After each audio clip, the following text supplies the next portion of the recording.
If you want really good instant coffee for the outdoors and you want to support the show, go to csinstant.coffee, use the code ADVENTURE at checkout, and get 10% off your next order. Thanks.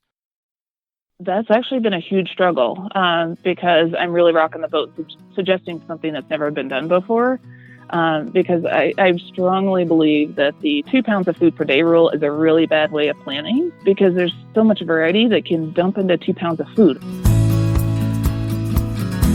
This is the Adventure Sports Podcast, where we hear stories of adventure from every corner of the planet. We interview all sorts of folks who are using their sport to explore the world around them and give you the inspiration you need to get out there and have some fun.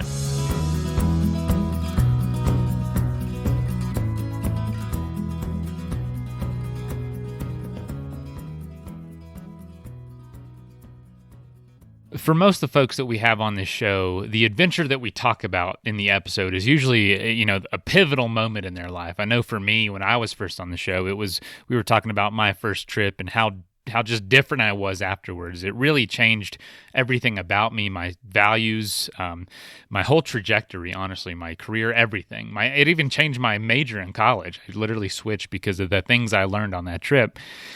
And so, for a lot of us, we don't want to go back to that normal life after this experience. And so for Erin on today's episode, that's exactly what happened to her. She had a career in the medical field, was kind of getting bogged down, realized she was going through a midlife crisis, and decided to switch it up by going and hiking the PCT. And because she was a dietitian in the medical field, her love for food really came out on a thru hike. And if you know anything about thru hikers and adventurers, sometimes, your diet is the last thing you think about and plan for. That definitely is the case with me. But Erin saw that folks needed help. She was really good at it. She was great at making recipes. And so when she got back, she did not want to go back to her job and decided to start a business around this newfound passion. And so a lot of us, when we do have an experience that is really out of the box, like the PCT or a bike tour or a climb or something, we don't want to go back to normal life, and we want our new life to be just something around this new passion. But that's very hard, as you'll learn. I definitely tried it for years and years and failed many, many times. I could do an episode on that one day maybe. But anyway, Erin talks about what it was like to sell her house, sell her cars, live in a van full time. This is all really new to her and ongoing. So it was really cool to hear her perspective about this and what it's really been like to get something off the ground within your passion. So you can find out more about her at backcountryfoodie.com or just look up backcountry_foodie on Instagram and Backcountry Foodie on YouTube and Facebook. And by the way, they are graciously giving ASP listeners 25% off meal plans and other things on their website. Just on the order form, put Adventure Sports Podcast under the section, tell us who referred you. And the link for that is in the show notes. All right, here's the episode.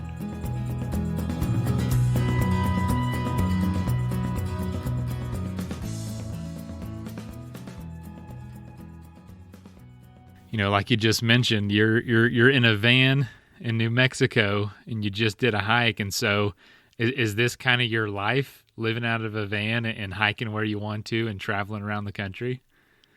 Yeah, we actually moved into it April 1st of last year. So we're coming up on a year. And we really do. We don't have a plan. It's kind of nice. We just make it up as we go, depending on, that forest looks really cool. Let's go check out that. That's really got some great BLM land, so let's go there. So we really, like right now we're in New Mexico on some BLM land, and we haven't made a plan for what we're going to do 3 days from now. We love it. That is his dream. And so, were you the type of person before all this that would think you would be okay with that? Or is this kind of new to you over the last year? Oh, no, I was very structured before. So this is a completely different lifestyle. It actually took us probably 3 months to really get in the groove. Because I came from a position at a hospital that every 15 minutes of my day was structured. I had to calculate how much time I spent being productive. So transitioning to, I can wake up when I want, I work as long as I want, we can go for a hike midday if we want. So it's a huge change from what I was used to before. So I'm sure you've told the story a number of times, but I'd love to hear what happened to where you went from this super structured life that I think, honestly, it's definitely a chunk of my life is pretty structured, as non-structured as I am. But It's kind of unavoidable as you get older. It seems like what happened? Well, I found that I was just working more and more and more and having less freedom to do the things that I love, which backpacking. And then there was the day that I custom ordered a high-end SUV, which is something I would never do in my normal life. And then I went on vacation to the Philippines for 2 weeks with someone I'd never met before. So I knew something is going on, and I realized that was my midlife crisis and something needed to change. So were those things not good? They ended up working out okay, but they were just so off of my normal lifestyle that I was like, and my friends were like, "What is going on with you, Aaron? Like, this is not you. There's something is going on." So I decided that, okay, I'm going to take a break, figure out what's going on. And I decided to hike the Pacific Crest Trail on my 40th birthday, which is kind of my present to myself that I'd been wanting to do it for years. And I was so structured and like, you got to work on your 401k. You need to do this, this is the way society wants you to live.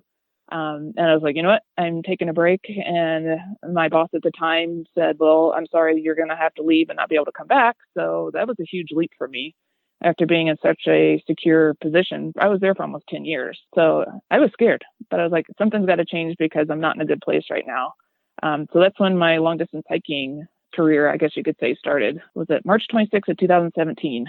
It was my 40th birthday. Wow. So, I mean, let me ask you this about, the midlife crisis you said. I guess looking ahead to a midlife crisis, was it what you thought it was going through it, or was it slowly kind of gaining on you and creeping up on you where you were making these decisions that were out of the norm?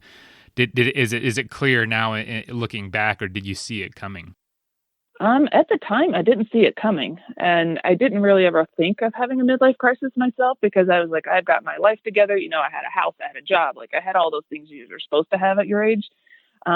So when those things happened really quickly, and I just gotten to where I didn't care about work anymore, and that was unlike me too, that I was really dedicated to work, and anymore I was just like, I don't care anymore. So my friends then were also like, something is really wrong. So that's just when I decided to give it all up and try something else. And now I'm an entrepreneur living in a van. And so the crisis continues. No, I'm just kidding. So I still am in a place that is so unlike me, but I love it now. I'm so much happier. Wow, that is a powerful story. So what did you discover about yourself on that Pacific Crest Trail? Did that end up being kind of what you were looking for, to say the least? Well, that in itself too was something that started it kind of created where I am today. Well, I'm a dietitian. I've been a dietitian now for almost 20 years. And at the time I'd been a dietitian for almost 16 years. This is back in 2016 when I decided that I was going to start hiking. And I've always been an athlete. So I knew at the time, like, I really need to think about my food because I eat a lot. And once I started adding up the math, being a nerdy dietitian, that's what I do, that I couldn't physically carry the amount of food I needed to eat to not lose a lot of weight. And at the time I was pretty fit, so I couldn't afford to lose the 30 and 40 pounds that most thru hikers, I won't say most, but a lot of thru hikers are known to lose. So I started really panicking. Like, how on earth am I going to be able to carry this and stay on the trail? And I was like, I'm a dietitian. There's no way I'm going home because I didn't eat well. Right. So I was like, that's not a reason to go home. I can go home because of an injury or something else, but I'm not going home because I lost 30 pounds. And so was that one of your biggest concerns, I guess, looking at the experience? For me, it was, because I'd been backpacking by then. I'd been backpacking since 2001. So I was like, I've got the backpacking part down. Like, I'm confident out there. I'm not afraid of things. So that wasn't my worry. My worry was food. And I was reading all the blog posts and watching the videos at the time, and everyone else was worried about food. So, and at the time I was just eating Mountain House, and I was like, oh, I can't afford to eat Mountain House for 6 months. That's just not feasible in itself that way. So I started making my own food, and little did I know that that's where I am today. That's how my business started. Is I ended up manipulating backpacking food to where it actually tastes good.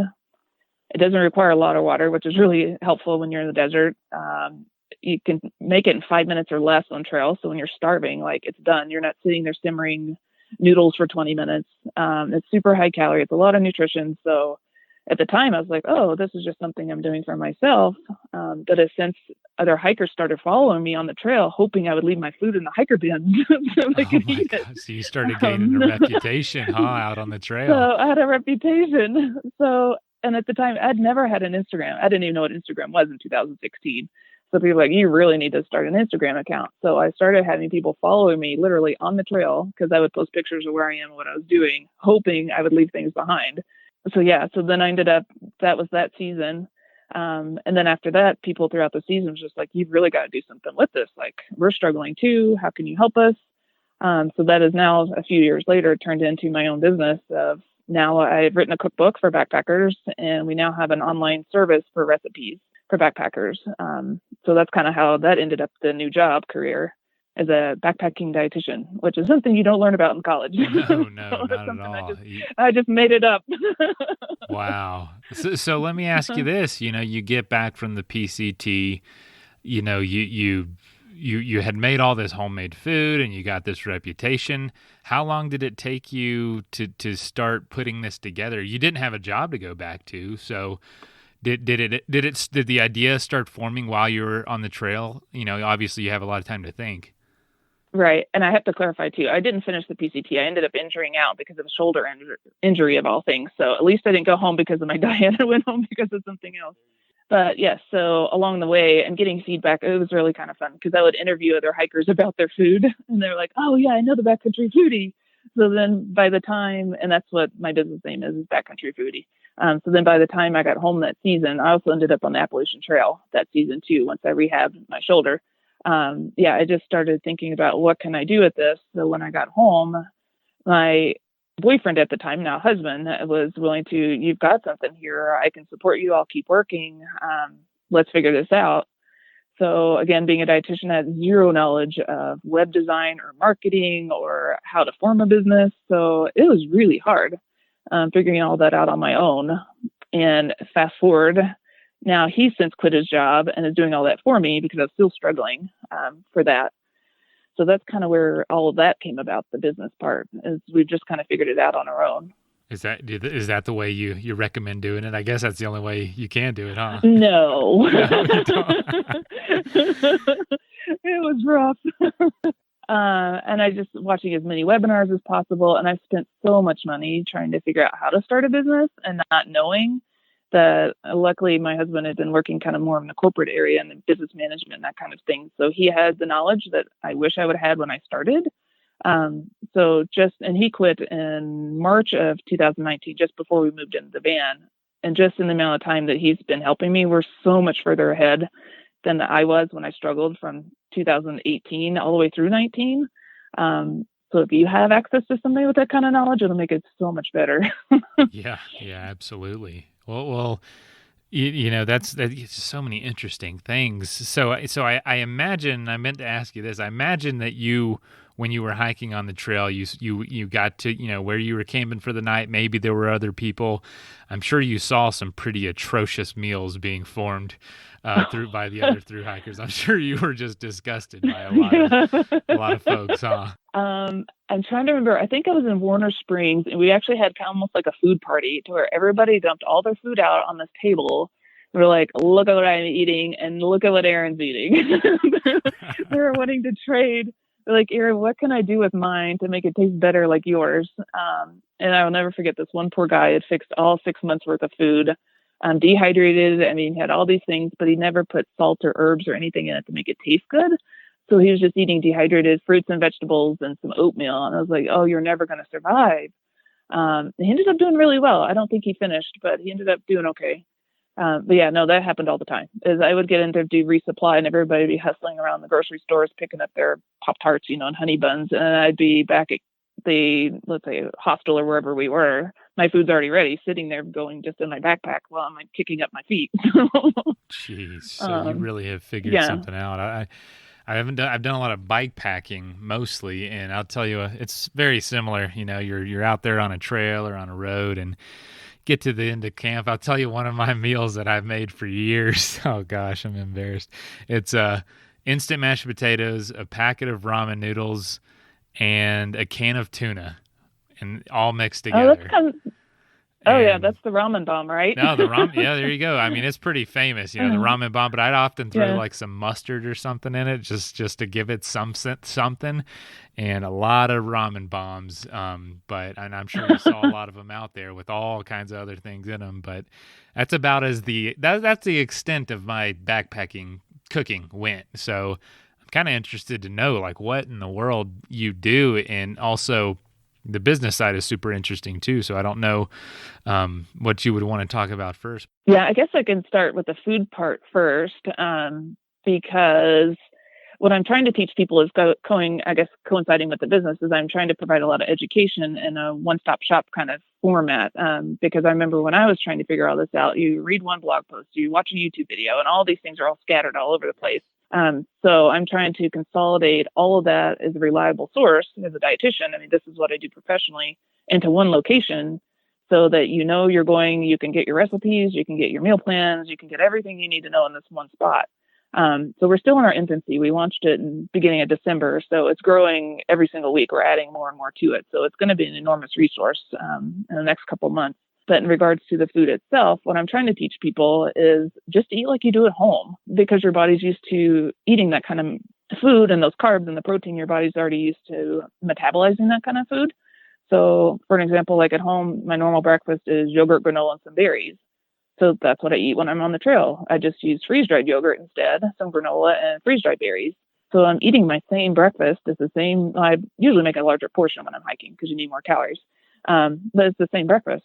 And you can have ramen, but you just add much better things to it. So one of my favorite recipes that all the hikers seem to love is my garlic parmesan ramen. It's ramen with garlic, salt, and pepper, and parmesan cheese, and some basil and olive oil, and it's amazing. But that's super simple. Yeah, definitely. So you're just adding more nutrition to it with the cheese and protein and some fats for the olive oil and those kind of things to take it up to the next level, I guess you could say.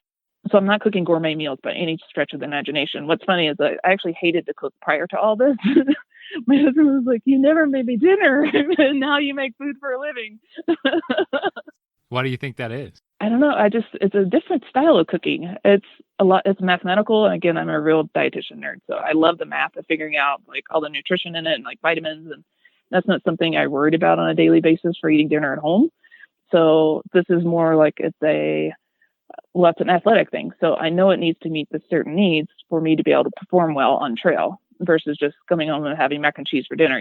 I'm not so worried about it. This is more of a performance food kind of thing. And now that other hikers are eating it and doing well, that just gives me even more drive to come up with more ideas that are easy and cheap and nutritious for hikers so that they can also kind of benefit from the things I've learned over the past couple of years. Let's take a quick message break and hear from our sponsor, CS Instant Coffee. With spring being right around the corner, I know that a lot of y'all are getting ready to plan some big adventures. One of the things you don't want to have to carry with you into the backcountry or on road trips or whatever you're doing is a bunch of coffee equipment. But if you're like me, you really can't go a day without coffee. That might be a problem, but I don't care. I love it. So that being said, I take CS Instant Coffee with me just because, it's super convenient. One of their packs can fill a 20-ounce container full of really good instant coffee, and I don't have to lug around a French press or an AeroPress in the backcountry, and it's just a few little packets with some stream water that's boiled. And so it's really convenient. It's so good that I actually drink it at home a lot of the times out of convenience. They've been long supporters of the show, so I would really love for you to go check them out at csinstant.coffee. Use the code ADVENTURE at checkout, and that'll get you 10% off. Really appreciate it. Thanks, y'all, for supporting the show for so long. Now back to the episode. So there's definitely a need, as you've seen, and pretty much every thru hiker I've seen could use help in this department. What do you think the biggest challenge is for you to reach that demographic, to reach those people with this message, saying, hey, because I think it's very smart what you said, because not only does it make it easy to plan when you're eating the same meals you're eating at home, it also makes it way easier on your body, and therefore, you have a much better chance of going much farther down the trail or into your adventure or into the backcountry or whatever it is. Because, I can't tell you how, when I would go on trips, my diet was completely different, and that often messed me up. And my performance suffered big time, and obviously didn't put that together for quite a few years. But how do you get that message out to folks, and what's your hopes with that? That's actually been a huge struggle because I'm really rocking the boat, suggesting something that's never been done before. Because I strongly believe that the 2 pounds of food per day rule is a really bad way of planning. Because there's so much variety that can dump into 2 pounds of food. I mean, you could eat a lot of garbage for 2 pounds, or you can eat an excellent diet for 2 pounds, and you would feel so much better. And actually, one of my focuses, I call it ultralight nutrition. So what I do, my recipes are packed as full nutrition and calories for the least amount of weight. So I've actually figured out how you can get like 3,500 calories in only a little over a pound versus that 2 pound per day rule. So that's two. If you just think about things a little differently and change your mindset about food, you can actually carry less of it, feel better, and goes longer. So it's just a different mindset that is new, and people are having a hard time adjusting to it, to be honest. I'm really struggling kind of getting through. And I've been hiking for a long time. So there's the veterans out there like, oh, I've been doing this for 20 years. But you still hear people say, I bonk, I'm tired. Like, well, it's not working. So we got to figure something out to do a little differently. And that's what I'm trying to kind of encourage people to think about. So why do you think there's a resistance? Do you think there's this kind of mindset of where, I'm on an adventure, it needs to be raw and challenging and kind of a sufferfest rather than enjoying my meals? I think the resistance, and this was just my learning about, is that I think people think it's hard, it takes too much time, it's too expensive to do your own food. Versus going to the grocery store and, picking up a package of honey buns, some nuts and some ramen. You pick that up right off the store shelf and you're done and throw it in a bag. But that's part of what I'm teaching people, is that it's really, my husband was actually surprised when he started living in the van with me. He's like, oh my gosh, I had no idea how easy it is to make your food. And he's been with me for like over 3 years watching me do this. And he was like, I had no idea. Like, I know, that's why we're going to start doing a lot more YouTube videos that actually showing how to do it.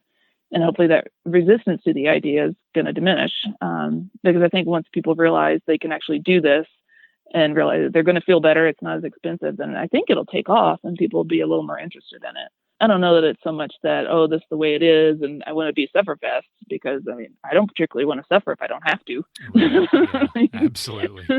Yeah, I mean, hiking, 2,500 miles is suffering enough in a good way that you don't want to really have to add to it. No, that's definitely true. So let me ask you this: what has been? Let's talk about a part that maybe comes easier to you, which is creating the recipes. How do you go about that? What is the creative process with that, and how many do you think you've come up with at this point? That goes back to eating what we eat at home. So I literally will take recipes that's what I was saying. I didn't cook before. Now I search for homemade recipes and I make them for dinner. And I was like, oh, that was really great. How do I convert that into a backpacking meal?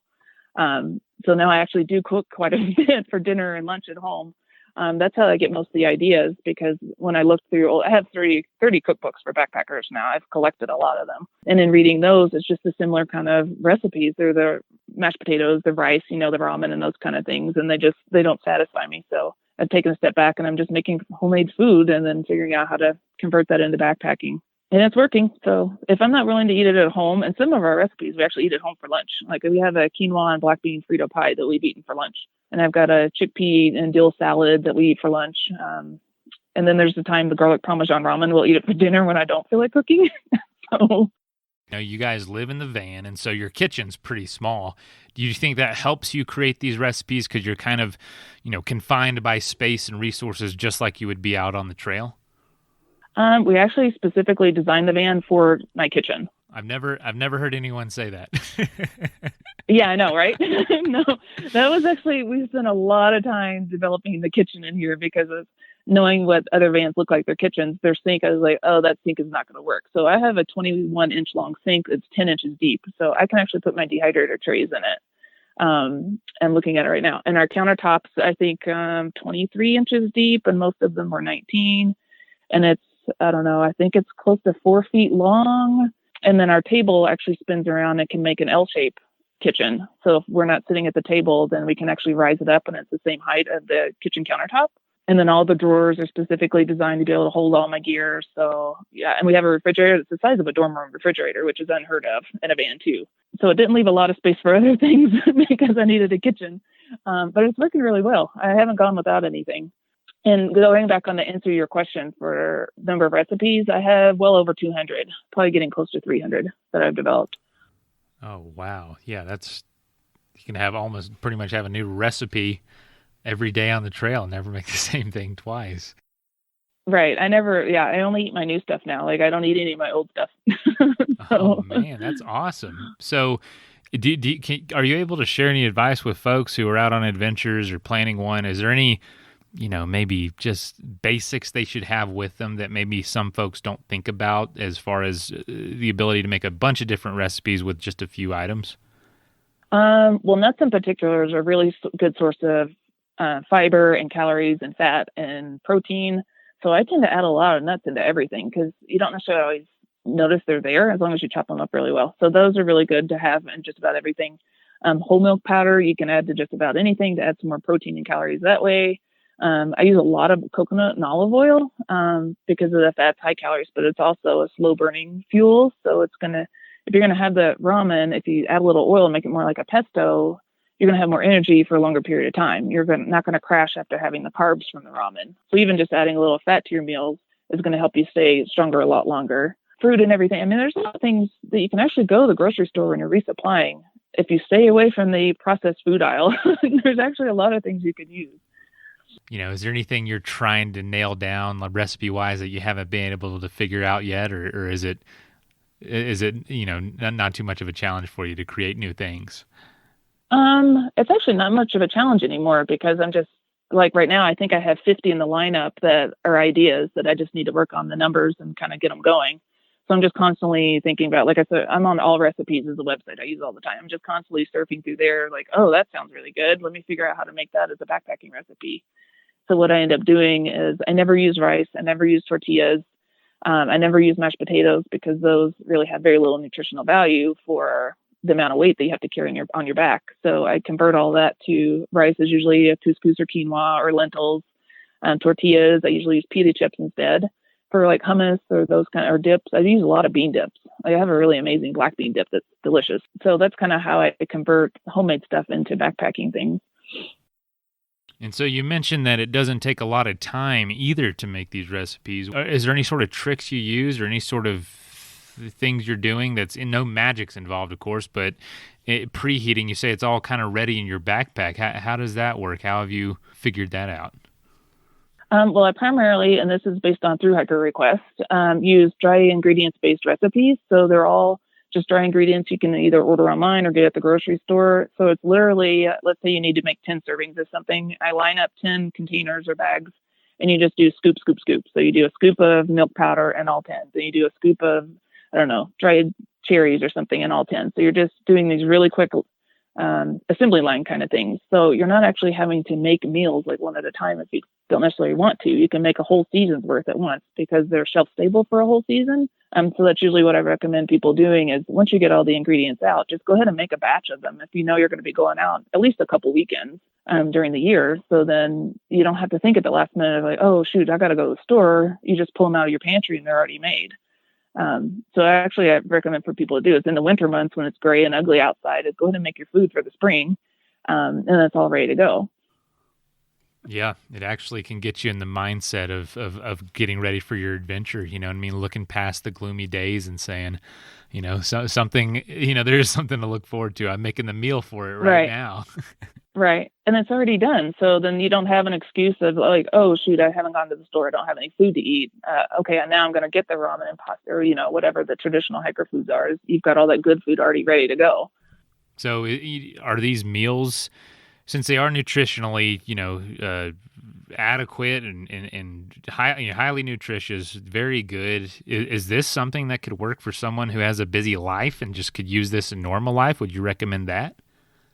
I've actually had some people say you should give these to college students. Yeah, that's what I was thinking. Better. Just professionals or parents, even. Right. It's like, oh my gosh, I don't have time to cook a big meal, and these are quick. These are, don't take up a ton of space. I'm sure they don't use a ton of dishes, so.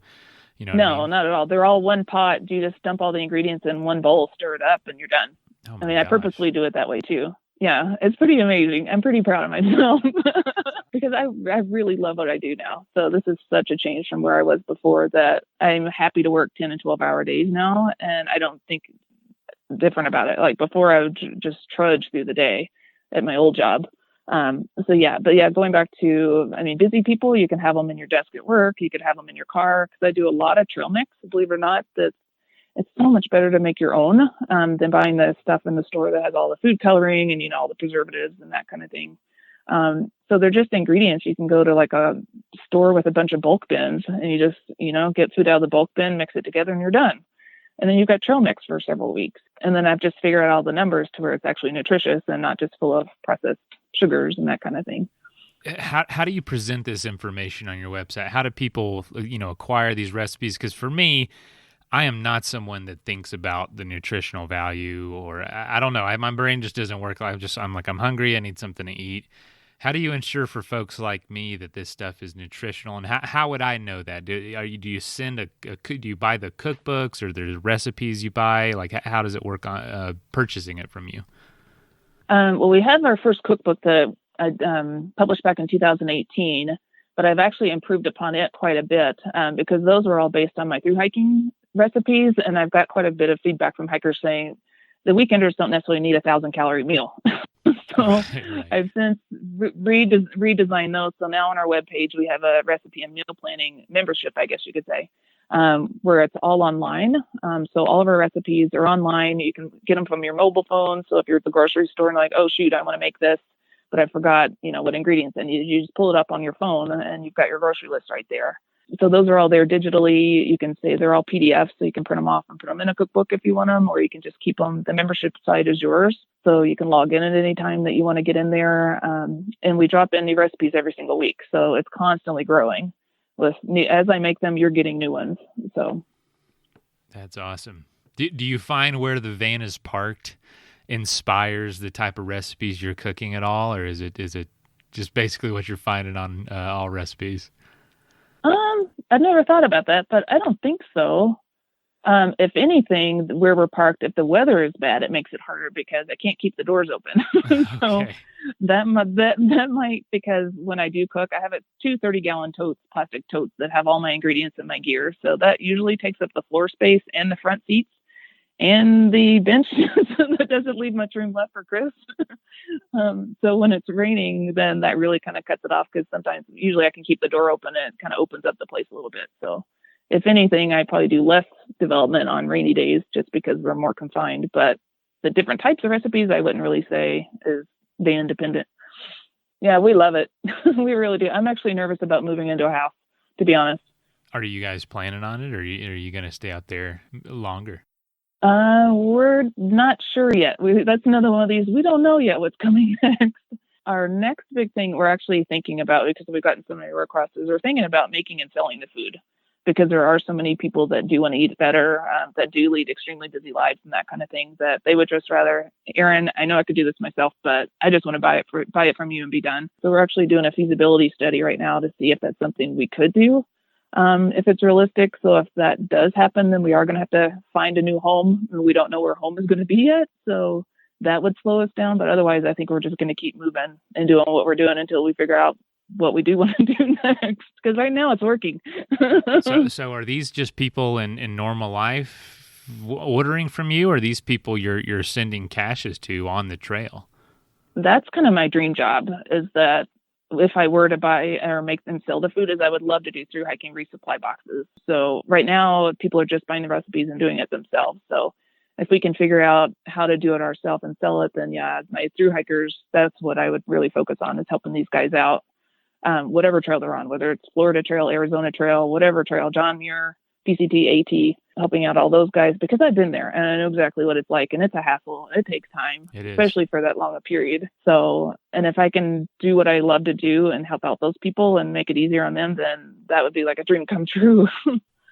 I can imagine. Wow. And how has the experience been taking a passion and turning it into, something that makes money or pays the bills, or a career essentially? Has it been what you expected? Has it been easier or harder? Could you share that? Because I feel a lot of our listeners have an idea that they want to take action on, but maybe they're hesitant for whatever reason? It's a lot harder than I thought it would be. But again, I'm so much happier and healthier that it's worth it.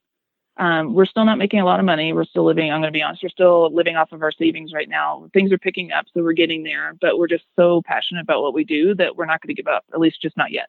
So we're giving it some more time to see how we can figure this out, because I really don't want to go back to a hospital setting. I just now realize how unhappy I was there, that if this doesn't work out full time for an extended period of time, then I'm actually not even sure what I'm going to do next. I would have to find another third career, because I'm not going back to what I did before, because I thought that's something that I loved and I would retire from, but I don't miss it a single bit. So if anything, this got me away from something that I was unhappy doing and didn't even realize I was unhappy. And eating great food in beautiful places. How awesome is that? Oh yeah, it's amazing. Yeah, I'm looking at 8,000 footers right now. I mean, it's so amazing.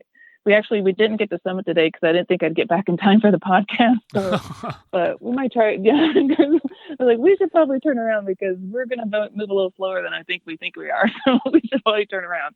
Oh man, well, I appreciate that. I definitely appreciate that. So, besides for what you might expand this into, obviously creating more recipes all the time. I mean, is there anything else you can share with folks about just that are hesitant about doing something like this, and your experience? Like, obviously you said, it's so much harder, but so much more rewarding.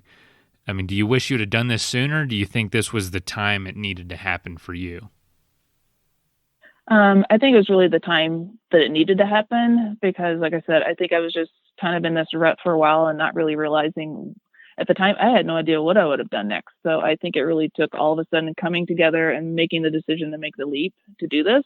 So yeah, I just do it. I mean, it's scary, but I don't regret it at all. So if you're in a position where you can take the leap, then take it, at least for a little while.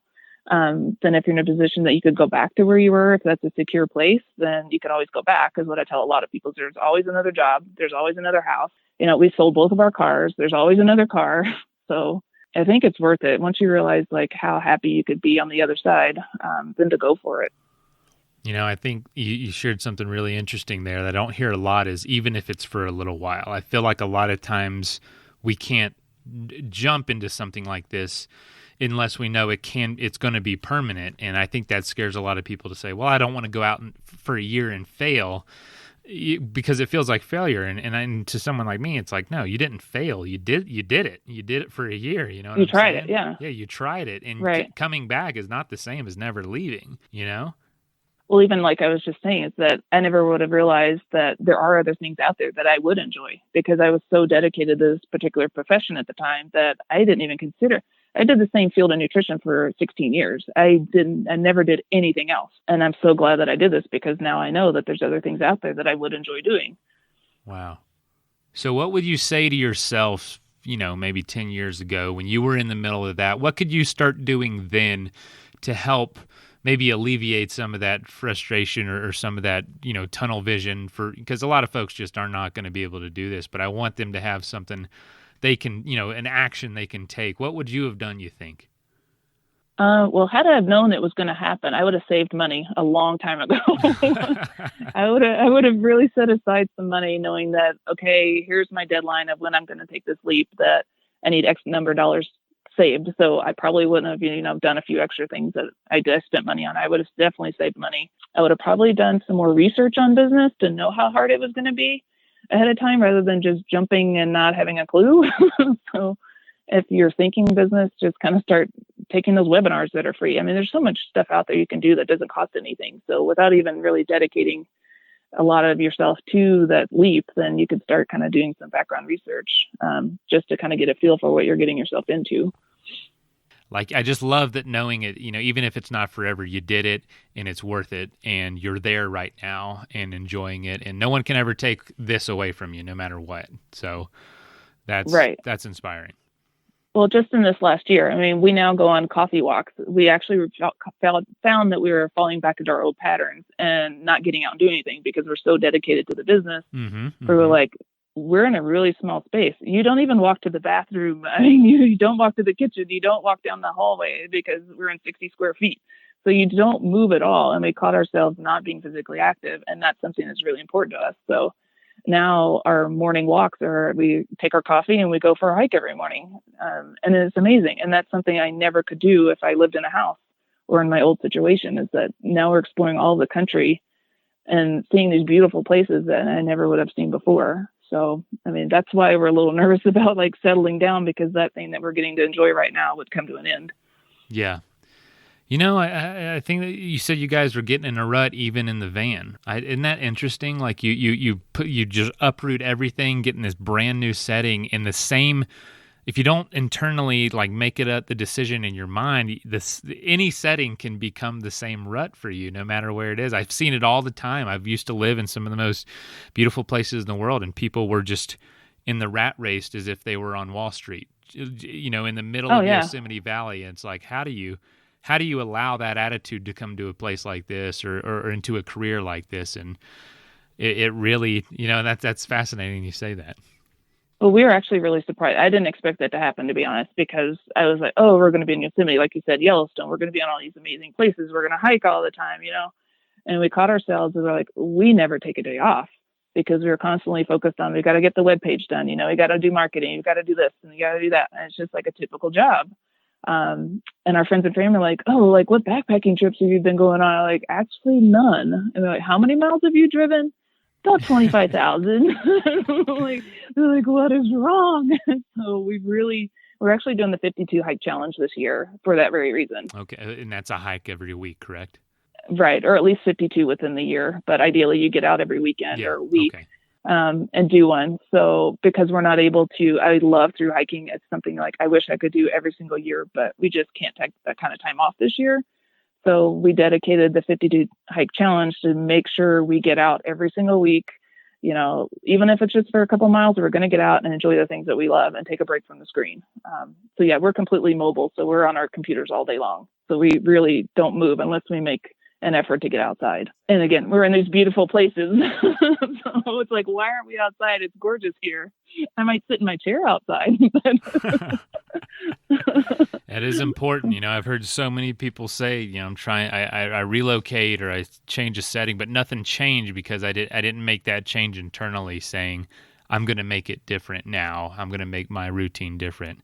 I've got an incredible job and I'm viewed as some sort of adventurer, but in all reality, I don't get out that much just because I'm working so hard on this project, on this podcast, on my day job. And it's like, I may talk about these things and know these things and have experienced these things, but I'm not always the one that's out doing them. You know what I mean? The guests are. Right. And even, you know, you're admitting that even you don't get to do it all the time. So right. No. Yeah. Isn't that interesting? But it's definitely, you just have to make it a priority. And that's something we've had to do. And we're on hike number 12 right now. We just did 12 today. So I think awesome. We're doing okay. Yeah. You're right on track then. Dang it. No, you're actually ahead of the game if you're doing. We're a little ahead of game. Yeah. That's fantastic. Well, is there anything else you'd like to share with guests and, you know, maybe about, you know, recipes or your business or how they can find out more? I'm going to plug everything in the intro as well as in the show notes, but you're more than welcome to share here as well.